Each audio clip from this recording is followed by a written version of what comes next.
Unable to keep up with the who, the when, the why, and the how? Well, you're in luck. It's a little late, as we have a special Marvel edition of last week's news. Now. And here we go.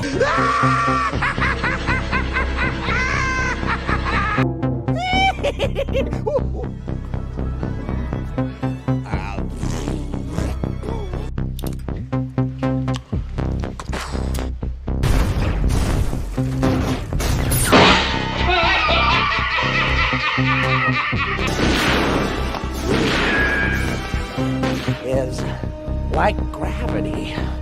All it takes is a little push.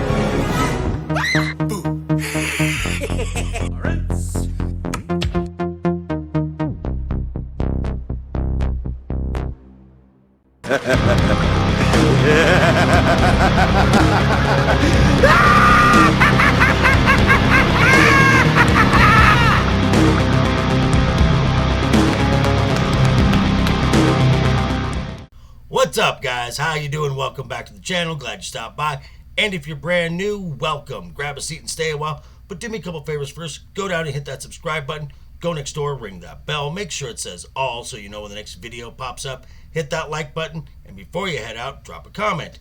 And if you're one of the regulars here, welcome back for another round. I ask that you also hit that like button. And before you leave, drop a comment, because YouTube does love the comments. And of course, share the video out on all social media.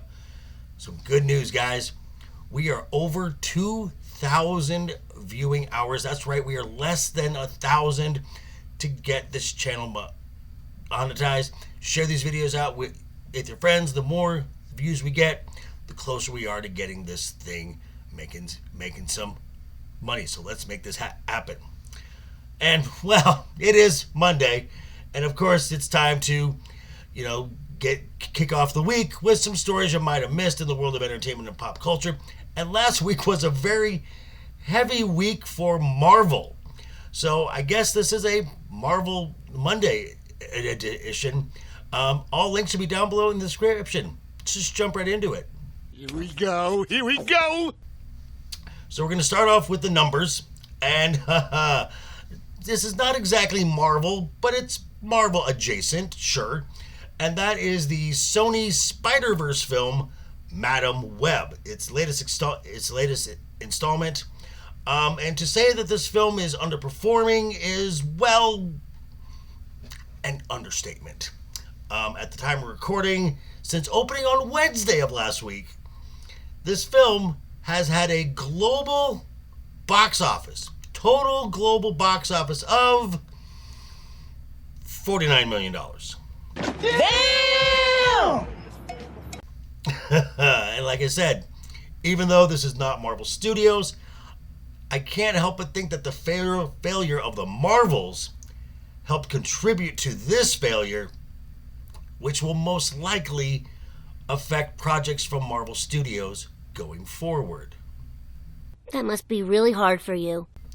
Now next, we're going to go over to Bounding into Comics, and speaking of the woes of Marvel Studios, the Disney Plus series Daredevil Born Again has had a well-documented issues getting out of the gate, as initial scripts and already filmed episodes were being completely rejected.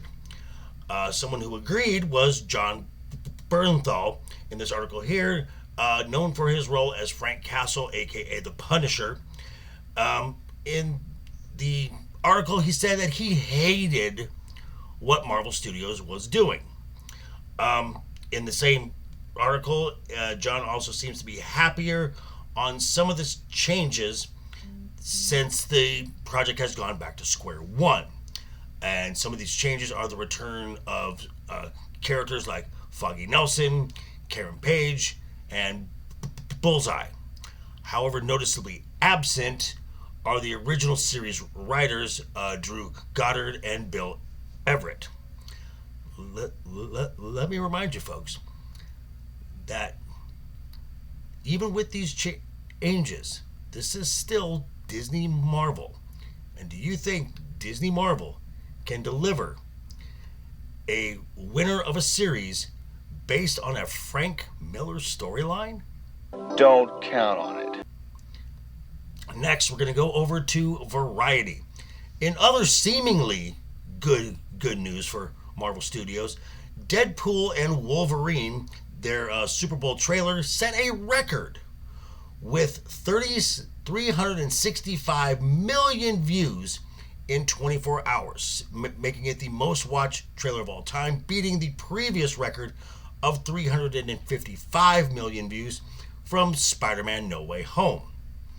Seemingly more good news in this article here, where the writer Rhett Reese assured that the movie will not be Disneyfied. Yeah, the presence of the TVA in that trailer says otherwise. Looks like you're going to have to do more homework from a Disney Plus series, that being Loki, is going to be required. And if that's the case, I got a bad feeling about this.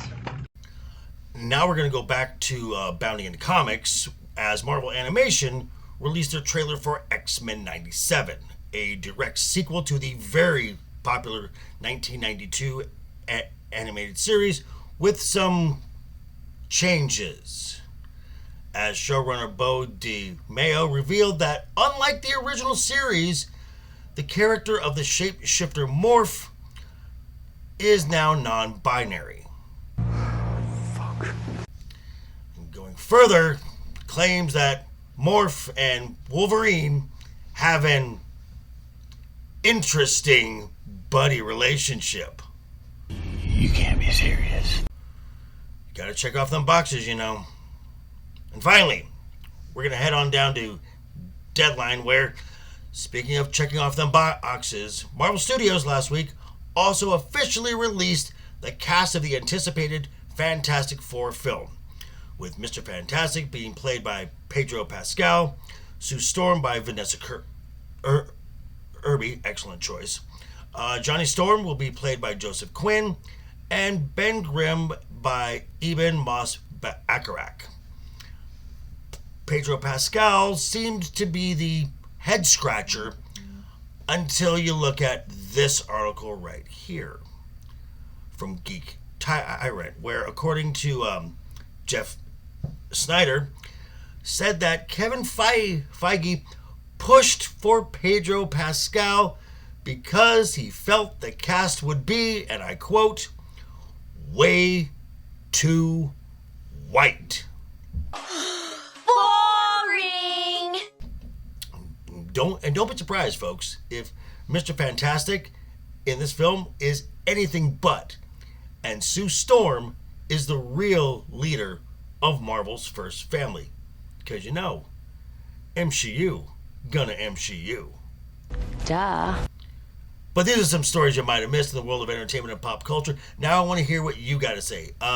This is where I turn it back over to you. Let me know your thoughts down below in the comments.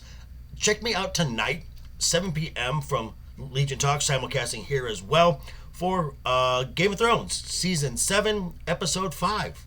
But yeah, thanks for stopping by, folks. Again, quick reminder before you head out the door, hit that subscribe button, ring that bell if you liked the video, give it a thumbs up. If you didn't like the video, hey, thanks for sticking around this long. I appreciate that. I will see you guys all very soon. Hope you had a great weekend. Hope you have a wonderful week ahead of you. And always have fun. Hashtag keep talking. And always keep that smile on your face. Toodles.